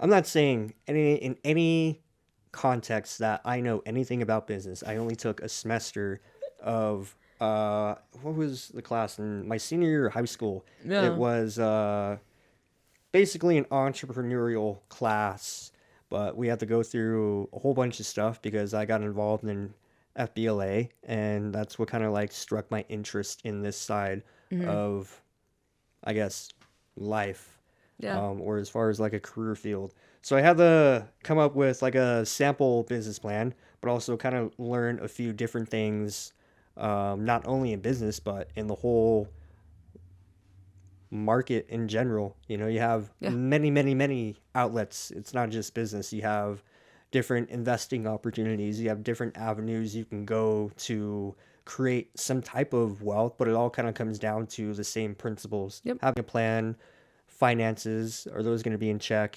Your You gotta competition, gotta look at your the market, market. Yep. all that stuff. So basic summary, like you were saying, introduction, you know your why are you doing it, all that stuff, a little bit about the company. That's kind of self-explanatory. Right. Products, services, what are we going to do? We're going to sell sporting equipment to kids. All right? Yep. I feel like that's kind of self-explanatory, pretty point But blank. get as detailed as you can. So if the more details that you can put into it, the better off you can figure out exactly what you need to do. So it's not just equipment, what ages, what sports, how are they going to be held? What's the system and the SOP for figuring out how these are going to get distributed? Who's funding it? Do they have enough money? How much money do you need? So that was a big question that I was asked in the very beginning, not necessarily with the bakery, but when I've tried to start other little projects on the side. And so one of them was just like, I was like, yeah, I need money. And they're like, how much? Well, a lot. What the hell is a lot? Like, you need to have to a T and then being able to explain your answer. So if I say I need 10K and I actively only need 3, I better figure out where that extra 7's going. As an investor and as like even on paper from day one, you need to know 100% of what you're getting into. The more knowledgeable you are, the better off that you're going to be able to not only get this into fruition, but find the right people for it. To be able to sell it, basically. Yeah, you need people. Like people are your biggest liability and your biggest asset, and it'll always be like that. So That's what I was told. You got to be able to have everything down to a T if you're gonna. Because think of like if I'm the investor and you're pitching me an idea and I ask you how much money do you need and you don't know the answer to it, I'm gonna be like, sorry, like I can't Exactly. provide you the money. But if you have a detailed list and the whole game plan, it's more information for me to be sold to it. I would be like, oh, okay, you need this Yep. much money. Why? For what? Where's it going? Exactly. All this stuff. So that's a really good point. Another, I mean, you got to look at your products, services, you know, as we just discussed, but the market and also competitors. Like you were saying, you got to look at the market in general. Yep. All your competitors. Are you in this industry? Let's say, like we were saying, the sports equipment industry. Well, who else is selling sports equipment? Obviously, you got these big name brands, right? You got Dick's, you got Sporting Goods, you got Big Five. Yeah. You got Who's your distributors? Like, who are you getting this equipment from? So there's, and the funniest part is like you can be as detailed as you want, and you'll realize you'll miss a whole page of information. Like, these are just guidelines. so that kind of really sums up everything. If you have a very detailed business plan, because that leads into the next question: how are we going to get the money for it? Strip. No, I'm just kidding. OF. Yeah, there's a lot of ways you could do it. Yeah, investors are a big part of it. Having partners is a big part of it. Loans are a good part of it. I think it's funny, and I use this analogy a lot, but it's like when you think you're out of money, like, are you gonna let a crackhead out hustle you? Like, there's always a way to make $1. What do you mean by that? If I don't have enough money, are you going to let a crackhead out hustle me? So let me restate that. So people who are like, I don't have enough money to build this business. I don't have enough money, or I don't know enough people, or I don't know investors. And it's always this semi excuse, right? If you really want it bad enough, there's no excuse for it. You'll I figure out see a way. where that crackhead But analogy yeah. is coming in. Okay, But the continue. crackhead idea is like, They're gonna when find you- crack any way out. they're gonna figure out a way to get what they want, right? Yes. And that at the end of the day, like I said, they're gonna be even if you got to go out on the street sign, like there is always a way to do it. And so when I say, yeah, don't let a crackhead out hustle you, because those guys are at least out on the street still doing something. You know what I mean? And that may be a really bad analogy, but I like using it because it's funny. But yeah, at the end of the day, like, you're going to figure it out. And that's exactly what happened with the bakery. Like, there's no excuses. If you really genuinely have this passion and this is what you want, that's why that why has to be big. If you don't have that why, then none of it matters. None of it matters, because when the going gets hard, you have a reason to leave. Did you have a why when you started it? I had a why for myself, not necessarily like, I didn't know what business I was going to get into, but I knew I wanted to impact people. I knew I wanted it to sustain and be in Pueblo. I knew that I wanted it to be something of a legacy. And so that, which is super funny because like, which actually 2 points to that. A, it's funny because I got into food, and food is like one of the worst industries that you should probably ever get into, especially as a startup. So 10 out of 10, yeah, if you're going to do, if you're going into business and doing something small, do not go into food.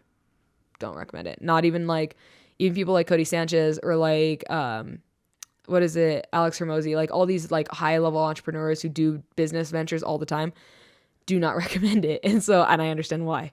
There's a lot of finicky product in it. There's a lot of, ups and downs, and there's a lot of other things that you have to have that makes it more expensive, that makes it harder to learn and harder to get. So 10 out of 10, don't recommend going into food. If you're nervous about trying to get into a business, don't do that. Second thing though is when I had, sorry, we were talking about why, but when I went into it, like I didn't know a lot of this stuff, and I took a bat and I figured it out. So yeah, my why wasn't necessarily hopscotch specific. It was just me specific. And I was like, I'm not going to let anything I do fail. It's going to happen. If I have a dream and it's going to happen, we will figure it out. What did you say the dream was in Spanish? El sueñito. El sueñitos.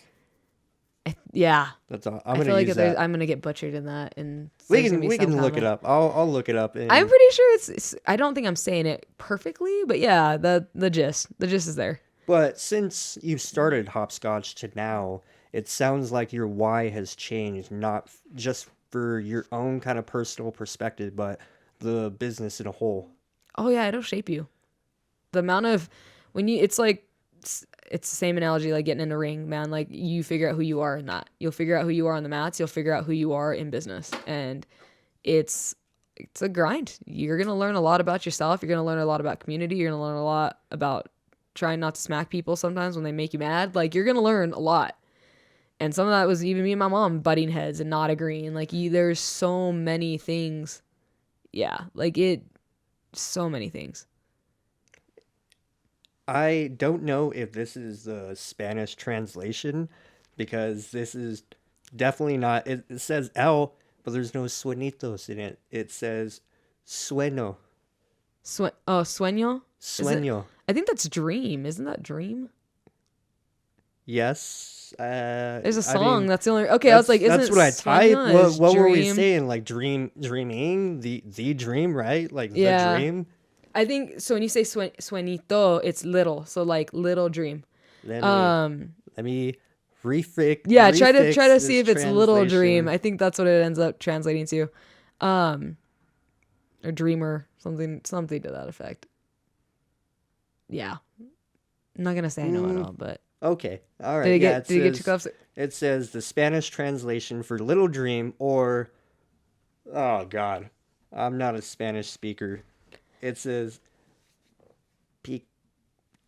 Let me see. Let me just see it. Yeah, that's not the first one highlighted right there. Oh, Paquito Sueño. So Sueñito. Yeah, so what is the meaning? Hold on. Oh well, that's all written in Spanish too. Thank you. Not helpful. Do this. Let's reverse engineer this, shall we? There you go. Yeah, just Search really it. make Google search your little Change. Why? English. Oh, that's why. Be smarter than the phone. Exactly. Make it your little, you know? Yeah, so it works out either way. So you could put Sueñito. Yeah. I'm pretty sure I know what I'm saying. But anyway, the only reason I know that is my favorite movie is In the Heights. And so it's about this guy basically starting up his little mom and pop, trying to go back to Puerto Rico. Or no, I'm sorry, Dominican Republic. and starting up his own shop and kind of continuing his family's legacy, and he calls it like a little sueñito. And so it's like it's the little dreams, it's the little dreamers that are out on Washington Heights, and everybody has a job, everyone has a dream that they want to accomplish, and it's something bigger than their hometown. And what they realize is like at the end of it, it was all right there. And so that I think that it's even a good analogy, just it's for Pueblo too. Like when I was younger, everybody believed like in softball, like they had to go to Springs in Denver to play. And like at the end of the day, when we all came back for high school, competition was here. We were the good ones, and we just didn't realize it yet. And so it's something I don't want to look back on and say I wish I would have known. I think I see it now. I think Pueblo has a lot of potential. I think, and it's I'm Pueblo proud. Damn it, like that. At the end of the day, I am, and I'll be ride or die for my hometown. And I don't care what that means. And I know people take that to, you're from. I don't care. Yes, I am. Yes, I am from Pueblo. What do you got to say about it? Like, I feel that. So we are the people who will ride or die for each other, and that is something to be proud of. Yeah, the roots go deeper than what people actually, are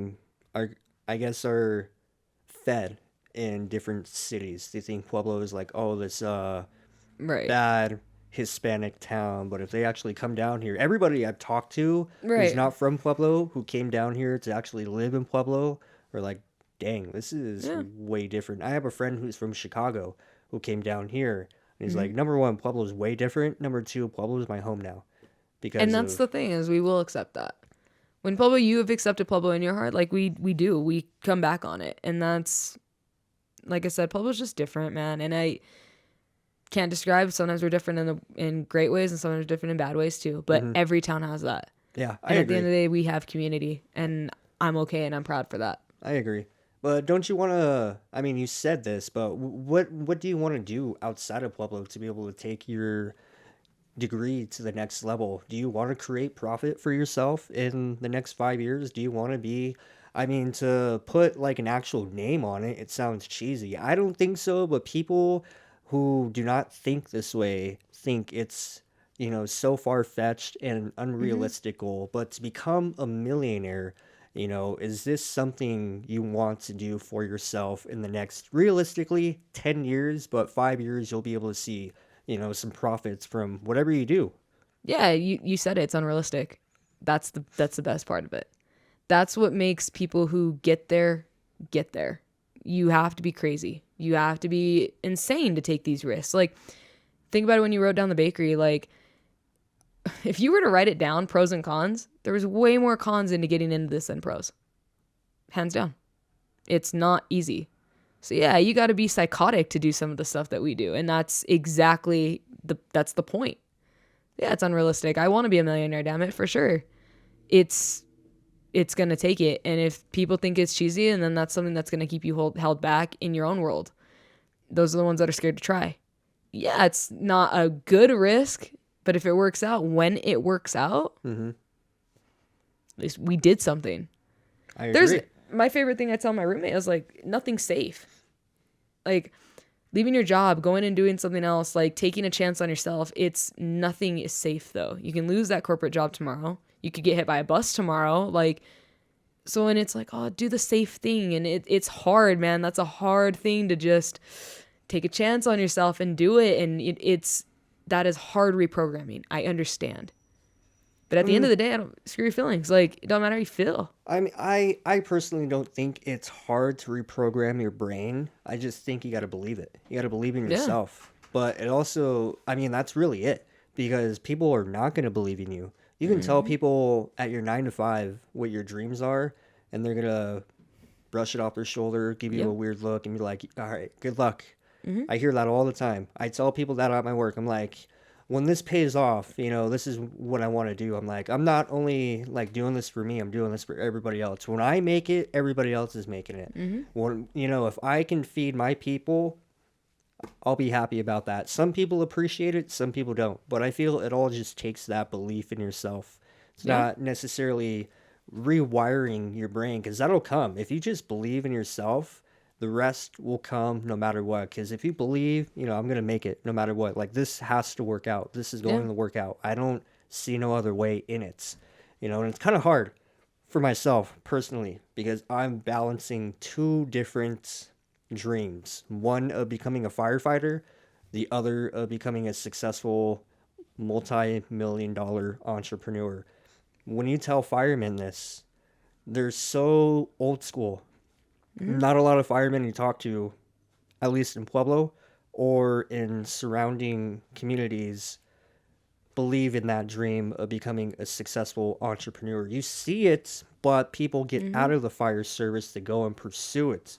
Or they start it while they're in the fire service and they do create something. There is those stories, but for the most part, the stigma around it is no, you're going to work this job until either your back breaks, you die of cancer, you retire and then die of cancer, you retire and then get older, or, those are kind of your options right there. There's no like getting out of it. So it's kind of hard juggling both of them because it's like, I want them both and it's hard chasing both, but which one do I put more time into? It's a hard balance I gotta be able to try to maneuver in life. But I feel like it all comes from the grace of God. He's gonna put me in a place where I'm gonna be in the moment at the right time, and everything's gonna happen at the right time. I may not get that position now. That's fine, but maybe in the next 5 years I'll be working for a fire department and look back on this and I'm like, wow. But also creating successful content and making money and creating financial security for myself also, along with being a fireman. So Yeah. I feel like you just have to have that belief in yourself. You have to be not only do you have to believe in yourself, you just have to be so unrealistic. Absolutely. These things aren't what we chase. People are right. Okay, let me know when you get there. Like, good luck. Thank you. I'll take all the luck I can get. Thank you. I will need that. Like, yeah, you're 100% right. And I love it. And I've had so many people sit down when I tell them. So one of the other things I'm trying to strive for by, very soon, I really hope so, is still getting my pilot's license. Like, I'm dead set on doing that. And that's what I want. And You gonna take me for a ride? let's go. Hell I yeah. can barely drive a truck, but well, hopefully in the sky, there's less things to hit. Yeah, So. I saw your truck. It's like dude, how can you barely drive that? I believe you'll be able to fly a plane better than you can drive. Hope so. Hope, please. But yeah, like I said, at the end of the day, like when I was telling my dreams out loud and we're sitting at a table and this was with some teammates and it was like, I couldn't do the things you do. You're not supposed to. Don't.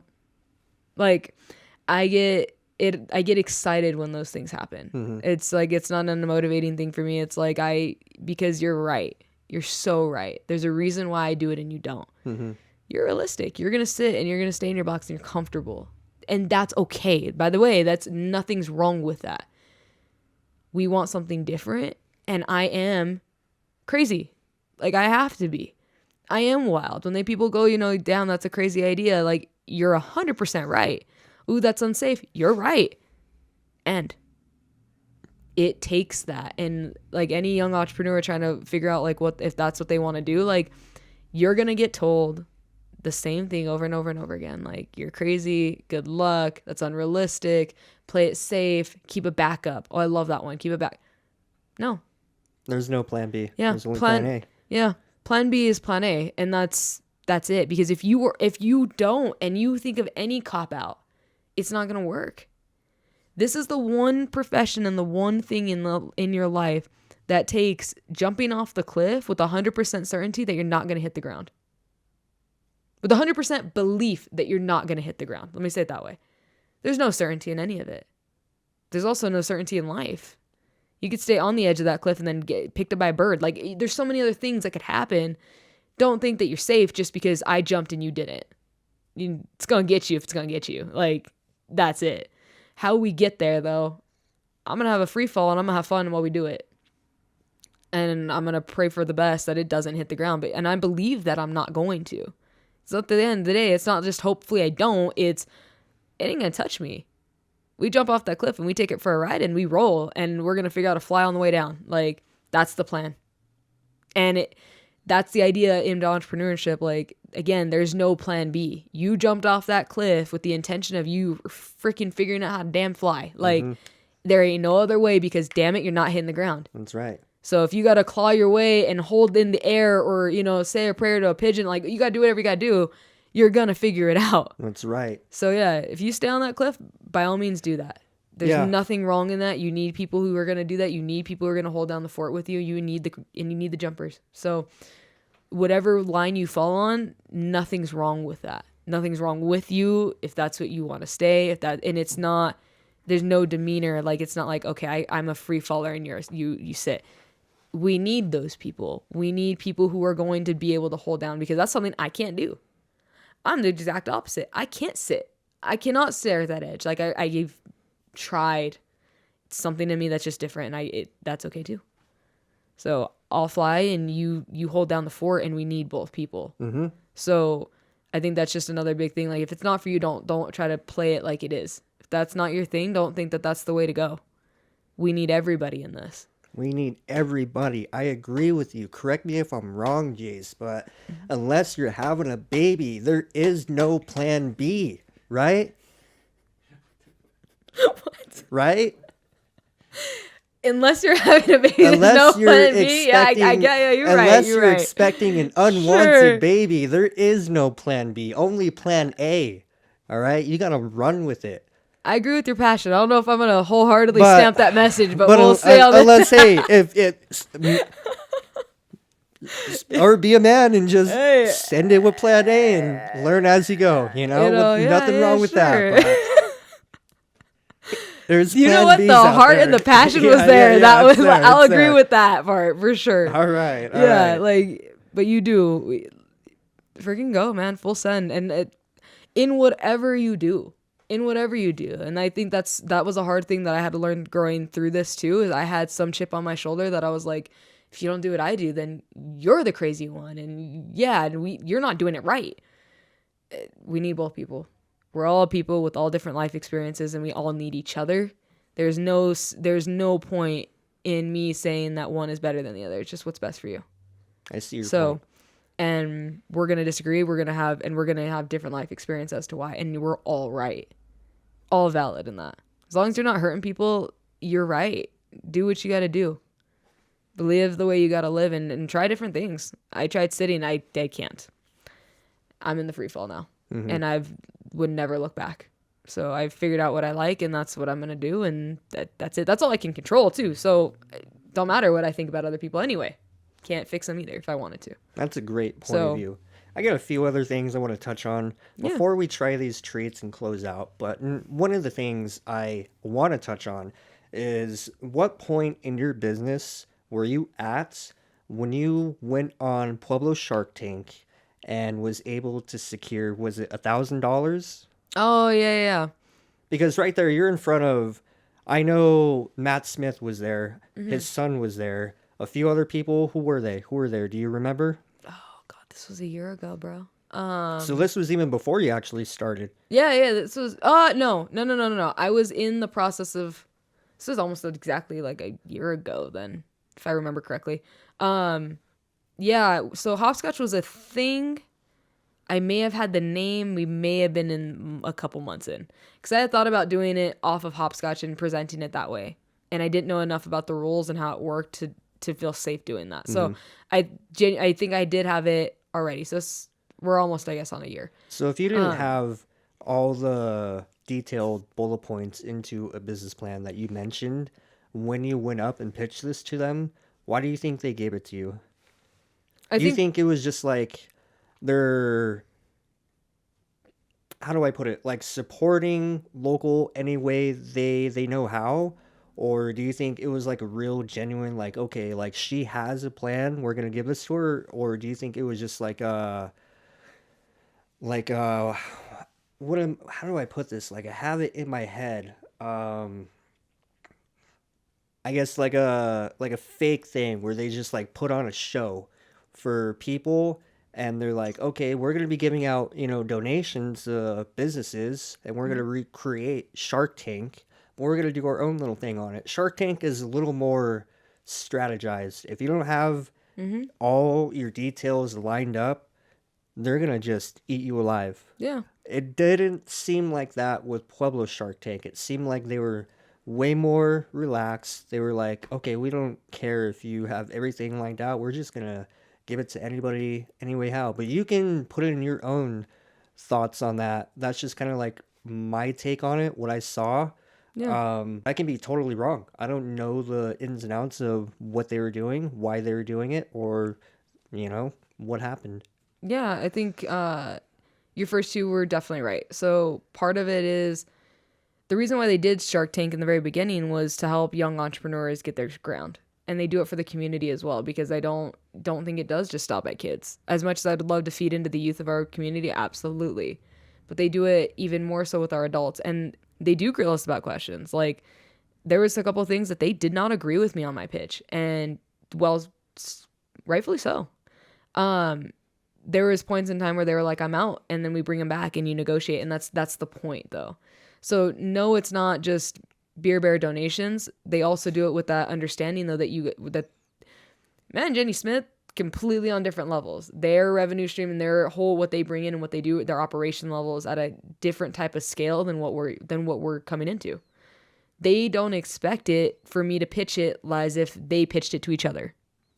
That it's unrealistic to think like that. So they know both. Are they going to ask you the real questions? Yeah, I would do the same thing though. I want you to know you should know going up there the ins and outs of your own business. If you don't, then you started on the wrong foot. And no, I wouldn't fund you.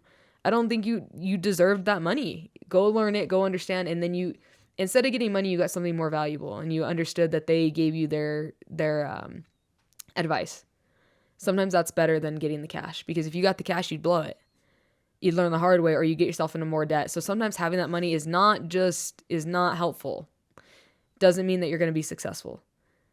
What could be though is understanding that if you can hear and actually take what they say into play and make that work within your business or make that work within your plan, that's sometimes more valuable than the cash. And so teach their own. Whatever you need and how you get it, what you're doing, yeah, but there are expectations when you walk up on that stage. You should know the ins and outs of your business. And if you don't, again, walk off. You should be able to answer every single one of their questions without looking at your PowerPoint.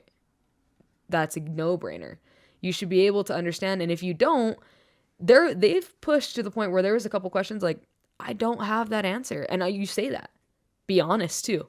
Because again, they're going to evaluate you in the way that maybe this girl does need the money, maybe she doesn't, and maybe she needs just help. And again, sometimes that's worth more than the money. So it's an accumulation of a lot of things that go on in there, and I think that they do it with hopefully the best intentions when they stay up on that stage. That money has helped a lot of people. I know that it got up a lot of these startups to get where they're at. We saw Level Up come back twice in a row too, and that was huge for them, and they're doing great. So but they got the help.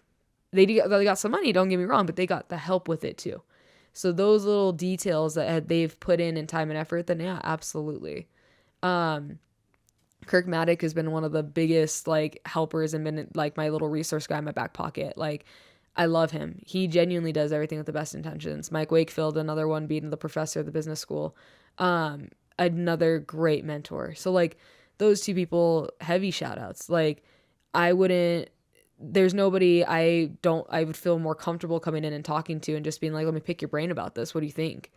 Can you give me resources? The amount of times I've texted Kurt and was like, hey, bro, I don't know what I'm doing here. Can you help me? So those two are the ones that got me into the entrepreneur contest into the very beginning. And I've loved it ever since. If anything, whether you get money or not, you're still getting experience too. So whether you maybe don't get money, maybe you don't get advice, but you still got the experience and you still prove something to yourself. You went out, you put something together, you figured out the kinks, and you put in the work to say that at least that's something. So a lot of reasons, but yeah, overall. That provides clarity. I appreciate that. I don't know exactly what their mission was, but to hear that point of view and that statement provides a lot of clarity. And I fully believe in what they're doing, Mm-hmm. and I support what they're doing. But I just didn't know exactly what they were doing and how it was structured. Yeah, and I'm not saying it's 100% perfect of a platform that they have right now. I do think that there's something that everybody can benefit from though. Mm-hmm. So at the end of the day, whether or not they're there with the best intentions or not, to me doesn't matter. I still got to go up on that stage and still got to present something. Still got prize money in the end. Like there's still some things that help with that overall that are worth it. So I can't speak on what they do, why they're there, what they're doing, but I can absolutely speak on behalf of like it helped me.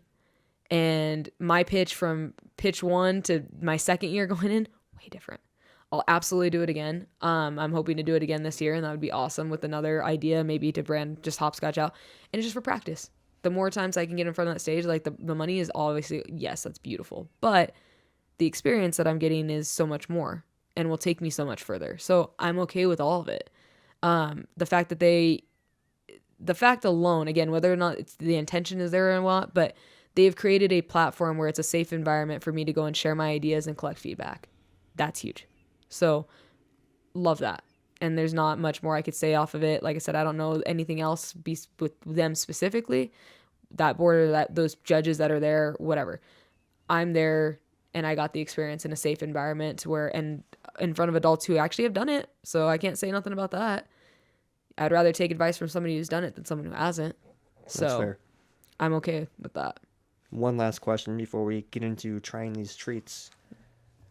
So I see your social media presence. You create TikToks, Reels for not only your own business, but for other businesses, including Warrior Built MMA. Yes. Those are probably the only two I've seen where you're actually like the content creator behind it. So Yeah. in your discussion with the news, specifically KOAA, and you said you want to kind of dabble in everything, but also being a marketing major, what do you plan on doing with that? Do you plan on helping other businesses outside of this and trying to see like if you can gain profit from it? In other words, do you plan on providing these services in return you get paid for it and provide them for different kinds of businesses? Or is there like a specific reason you would do it? Like, I'm only going to do it for this business because I have a passion for it, I believe in what they're doing? Or do you want to do it just specifically because you're good at it and you can see profit from it? All of the above. First and foremost, like, so yes, I'll bare minimum, I want to do every single job, every single task, every single experience. So it does not, you can put me behind a bar, I want to learn how to bartend. You put me in front of, a fire truck, I'm going to learn how to operate that thing. Like, I'm here to learn. Yes. That is, you know what I mean? Like, at the end of the day, that's what I want to do. And I think my life mission overall. So money is not the end game. Money is a tool to me. I don't chase, it's like an ingrained thing for me. Like, I'm not running these businesses because I want to be richer than you. I don't care how much you have. I care about how you treat people. I care about the experiences you have and the perspective you can provide. That's it. What you have in your bank account is a tool to help you gain the rest. So for me, like, you need it. It's like business is a game of kind of nails. And if you don't have a hammer, you're screwed. Like, you're going to be hitting it with some different objects. Like, it's not the most efficient thing. You need to have money. You need money to help people. You need money to create any mission. You need money to start a business. You'll need money to do that. So when you're asking in terms of marketing stuff, yes, I want to open up my own marketing company. That's something I'm actually in the works of doing.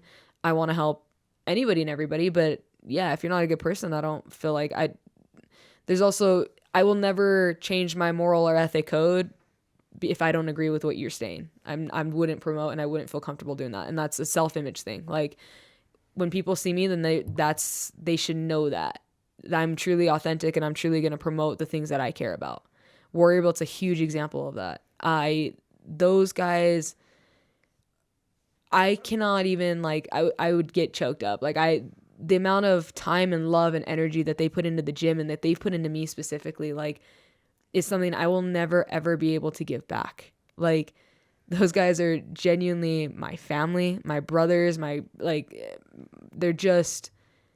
my family. And so 1,000%, I'm not even trying to describe them, like 1,000%, like, they are, of course I promote them. Of course I do it for free with them too. Like, but it's not, again, nothing just comes down to money. It's not about money. Like, Coach Jeff, like, he takes care of me as if I'm one of his own. And I love that about him. 3 years, it's been a little bit longer than that now, but 3+ years ago, we came to him and he took a chance on me. There's a reason why I've been comfortable, and I had to learn, man. There's so many things that I did in the very beginning that I'm like, that was so cringe. That was terrible. What were you doing? And they played along with every single one of my ideas. And so I am forever indebted to them. And so right now they were going through some regional stuff. They have to change their compliance on their building. So they are looking for donations for anybody who's willing to help out with that. But that's a side note, but just because I thought it flowed. But that gym is something that I couldn't give back. I absolutely promote them. I absolutely want them to grow. I want the most best for those people in there because they deserve it. They have put the time, effort, and energy, and they've sacrificed more than I've seen most people. And so 1,000%.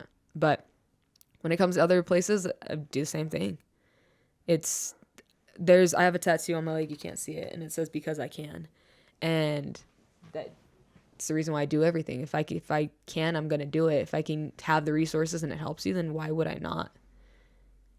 That's fine. And because I can. So, yeah. I like that perspective. Give me a little rundown of these. You didn't bake these yourself, right? No, I did not. As much as I wish I could take credit for it, because these are freaking some good desserts. Go ahead, grab a box, grab some treats. We're just going to do a little taste test. All right, let's do this. Derek, you want in? Oh, okay for now. Fine, whatever. I guess so. You guys are done. So this is going to be our brown butter Rice Krispie treat. Okay. I'm just taking a little piece of that one. A little smell? Oh, we're doing a smell test? Or are we doing ASMR? I did a little smell test because I want to, see how it smells. What is this? Chocolate chip cookie?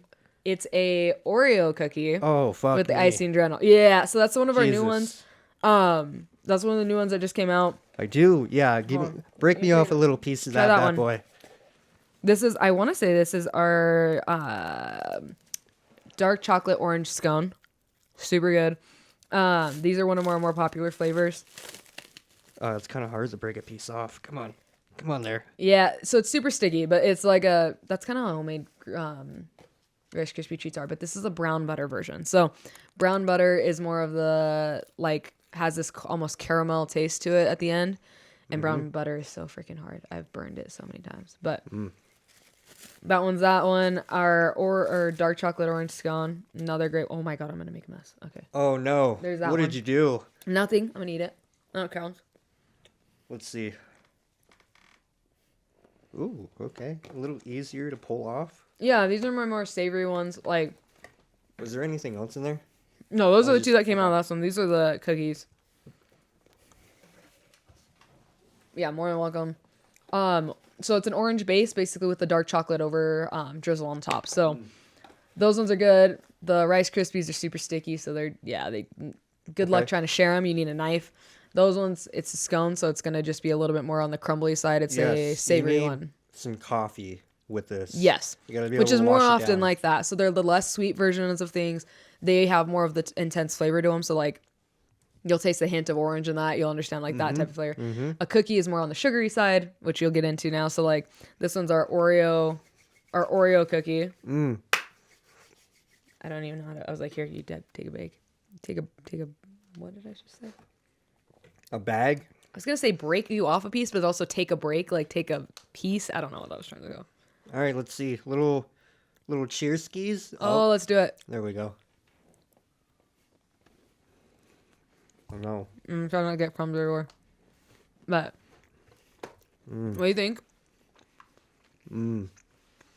I never even heard of an Oreo cookie before. And when I walked in the bakery, they have free range to kind of do whatever they want. So our bakers. That right there is by far my favorite so far. It's good, huh? It's so good. Those ones I bring just because if you're not a sweets person, those are their main grabs. So our older crowd genuinely tries not to an icing Oreo cookie is not their go-to. The Rice Krispie treats is easy. I've had a couple of people who walk in who are diabetic. Let me tell you, if you walk in, this has happened.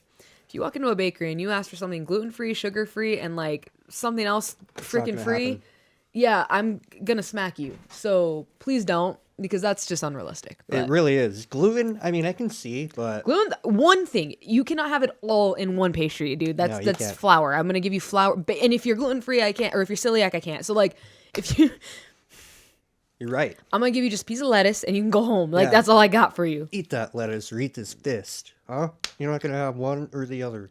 You Yeah, only have one. And she knows how to use these fists. All right? barely, but we're getting there. But yeah, Shh. Give a little mean uppercut. yeah. I Little was gut gonna say, punch. Like, here, Grandma. I know we're close to the end of this, but do you care if I shout out just a couple people real quick, just with it? Go for it. I do want to say, since we're on the topic of like mom and pop shops, Chick's Chicken just opened up the new right above our street, right down on across the library, so up the bridge from us.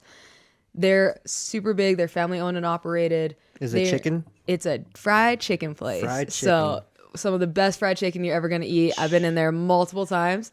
I absolutely love everything that they do, and I was like, in the family that again you're supporting is for an amazing cause. They're great, amazing people who go out every single day, and they are really hard workers. So, they are doing their grand opening on Halloween. So it's gonna be October 31st at 4 p.m. They're gonna try to cut off that entire block for you guys and make sure that's a whole little party. Can I Trying wear to a do costume? probably, yeah. I wouldn't say. I think you should just wear a costume in general, though. Yeah, it's Halloween. Yeah. You're right. So, no, it's going to be a huge big bash. They're going to have a lot of people who are going in. Hopscotch is going to be donating some stuff out there. So, go and support. If this is, again, if you've learned anything from this podcast, it's understanding genuinely how the world works and understanding like the time, effort, and energy it does take to keep these places running for you guys. And we don't do it. We do it out of the kind soulness of our heart. So, like, we genuinely appreciate it. Like I said, I absolutely love these people. I genuinely believe that this is something that's going to be super huge for Pueblo. So all the support means the world. If you guys can go out and check them out, please do. Same thing with my Warrior Built babies. So if you can go out, if you want to start doing some jits or doing some, we got Warrior Built. So we got kickboxing, jiu-jitsu, wrestling, anything that you can possibly imagine. If you just got questions or you want to come fight just to learn it, all are welcome on a mat. So those of you, obviously shout out to every single mom and pop shop here in Pueblo. Support local and be out there, but we genuinely appreciate it, and you don't understand the time it takes to get these places here. So it wouldn't happen without you guys. Thank you, and I appreciate it. Little kiss to, I don't know who I'm kissing to, but The ceiling. you heard it here, everybody. With Jace Trujillo, the owner, co-owner, one of the owners, very smart, intelligent person to be able to pick someone's brain on about anything, really. Life, business, experiences, love, compassion, whole 9 yards. You heard it here. But if you want to get a delicious treat like this Oreo cookie right here, you can go down to Hopscotch Bakery and get your very own selection of whatever you want. Just Cookies, scones, muffins, cakes, you name it. 333 South Union Avenue. We're right there, right across from Fuel and Iron. So let us know. in the heart of downtown Pueblo is where you can find it. You can't get a better place than that. A more special location. Here you guys have it. This is Jace Trujillo. Where can they find you? Find us on Instagram. Find us on Facebook. It's at Hopscotch Bakery. So come check us out. And as always, it's Xander. You can find me on Instagram by allinpodcast.media or check out my photography accounts and also content page, allinvisuals.media. I'm going to be dropping a lot of content. It's very overwhelming, but I will get to it and I'll make sure it's consistent. Other than that, if you liked this video, go ahead and hit that subscribe button and like the video. Let me know what kind of questions you want me to ask business owners and entrepreneurs next. With that being said, I will see you next time. Peace.